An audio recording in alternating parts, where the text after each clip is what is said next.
नमस्कार दोस्तों। आज जोधपुर में पहले तो आंधी आई थी। उसके बाद में काफ़ी तेज बारिश हुई। और घर पे आते आते मुझे भी आज काफ़ी लेट हो गया। तो आज ऊपर चिड़ियों को पानी भी घर पे फ़ोन कर दिया मैंने, तो उन्होंने डाल दिया। तो मैंने कहा यार इतने दिन से लगातार बात करता आया हूँ, तो आज भी थोड़ी देर बात कर ही लेता हूँ। तो आज मैं बात करूंगा उनसे जो कुछ लोग अच्छे होते हैं तो वो अच्छे ही होते हैं, चाहे कुछ भी हालात हो जाए, कैसे भी हालात हो जाए, वो हमेशा अच्छे ही रहते हैं। और कुछ लोग बुरे होते हैं बाय नेचर, तो वो हमेशा बुरे ही रहते हैं। उनको आप कभी भी अच्छी कैटेगरी में नहीं डाल सकते, चाहे उनके साथ कितने भी अच्छा कर लो, कितना भी अच्छा रह लो। पहले आपको एक छोटी सी स्टोरी सुनाता हूँ, उसके बाद हम बात करते हैं। एक गुरुदेव थे। तो वो किसी गांव में गए। तो उस गांव के अंदर उसके साथ इतना बुरा व्यवहार हुआ कि जिसकी कोई हद नहीं है। लोगों ने उसको खरी खोटी सुनाई, किसी ने कुछ खाने को नहीं दिया। और लोग गाली देने लगे, उसको धुतकारने लग गए, भगाने लग गए। उस गांव से वो निकल गए। निकलते समय वो बोल के गए कि हे भगवान, इस गांव को है जैसे ही रखना, यथावत रखना, ये गांव ऐसे ही रहे, कभी ये गांव बिखरे नहीं। फिर कुछ दूर आगे चले, एक और गांव मिला उसको, गुरुदेव को। तो उस गांव में रुके। उस गांव के अंदर उनका बहुत आदर सत्कार हुआ, बहुत अच्छा हुआ। लोग हर घर में से कुछ न कुछ खाने को ला रहे थे, उनका आशीर्वाद ले रहे थे, उनके पास बैठ रहे थे। और बहुत उनकी आवभगत हुई। तो जब उनके उस गांव से निकलने का समय हुआ, तो जैसे वो गांव से निकले तो उन्होंने बोला कि ये गांव उजड़ जाए, ये गांव बिखर जाए, इसके गांव में सब लोग इधर उधर चले जाए। तो जो अच्छे वाले गांव के थे, उन्होंने साधु को रोका और पकड़ा। बोला यार गुरुदेव, ये तो गलत बात है। जो पीछे वाले गांव के लोग थे, उन्होंने आपके साथ बुरा व्यवहार किया, तब तो आपने बोला कि यार आपका गांव बसा रहे। और हमने आपके साथ इतना अच्छा व्यवहार किया, तो आप बोल रहे हो कि गांव उजड़ जाए, यहाँ के लोग सारे इधर उधर बिखर जाए। ऐसा क्यों, ये तो गलत है। तो गुरुदेव ने बोला देखो ऐसी बात है कि वो गांव में बुरे ही बुरे थी। तो मैं नहीं चाहता वैसी बुरे पूरे समाज में फैले, पूरे जगह हर जगह फैले। तो वो गांव बसा रहे तो बुरी एक जगह टिकी रहेगी। जैसे गंदगी का ढेर होता है एक जगह रहने का, वो एक जगह टिका रहे।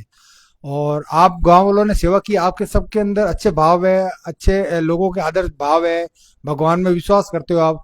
तो मैंने इसीलिए बोला है गांव उजड़ जाए, बिखर जाए, क्योंकि अगर आप बिखरोगे तो पूरी दुनिया में अच्छी फैलेगी आपके द्वारा अच्छे संस्कार फैलेंगे। तो इस कहानी से सेंस ये निकलता है कि अगर हम अच्छे होंगे, हमारा व्यवहार अच्छा होगा, तो लोग हमारे बारे में हमेशा यही बोलेंगे कि नहीं यार ये अच्छा है।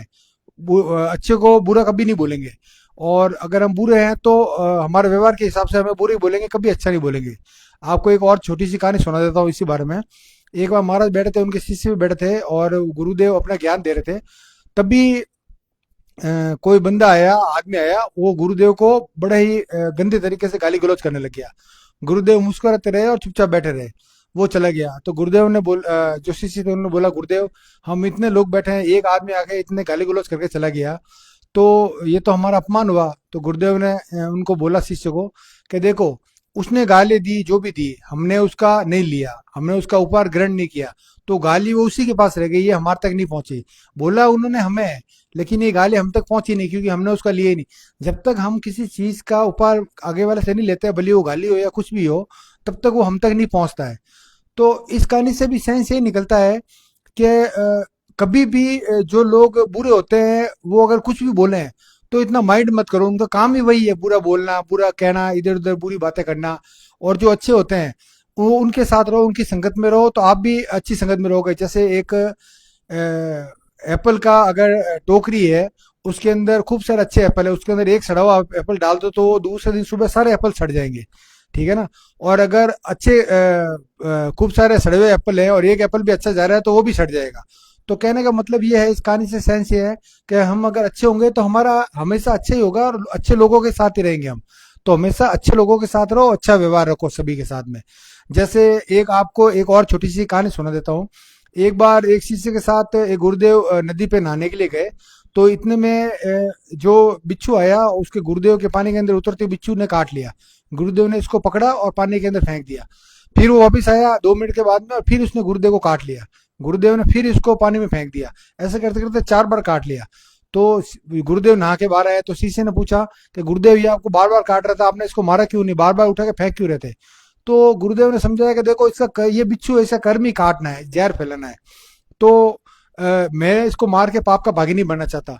तो इन कहानियों से यह सेंस निकलता है कि अगर कोई आपके साथ गलत कर रहा है, कुछ भी कर रहा है, तो उसको माफ करके आगे निकल जाओ। देखो, जो जैसा कर्म करेगा भगवान उसको सजा देगा। तो हम उस सजा में भागीदार मत बनो। अगर कोई आपके साथ बुरा करता है, कुछ बुरा व्यवहार करता है, तो उसको छोड़ दो वहीं पे और आगे निकल जाओ। यही सहन शक्ति हमें इंसान होने का मतलब समझाती है। वरना अगर कुछ जैसे कुत्ता आगे किसी कुत्ते को भौंकता है तो वो लड़ लेता है, या दूसरा जानवर आके उसको कुछ बोलता है तो लड़ लेता है। तो जानवरों में और इंसानों में फिर फर्क क्या रहा? हमें सहन शक्ति हमारा सबसे अच्छा गुण है।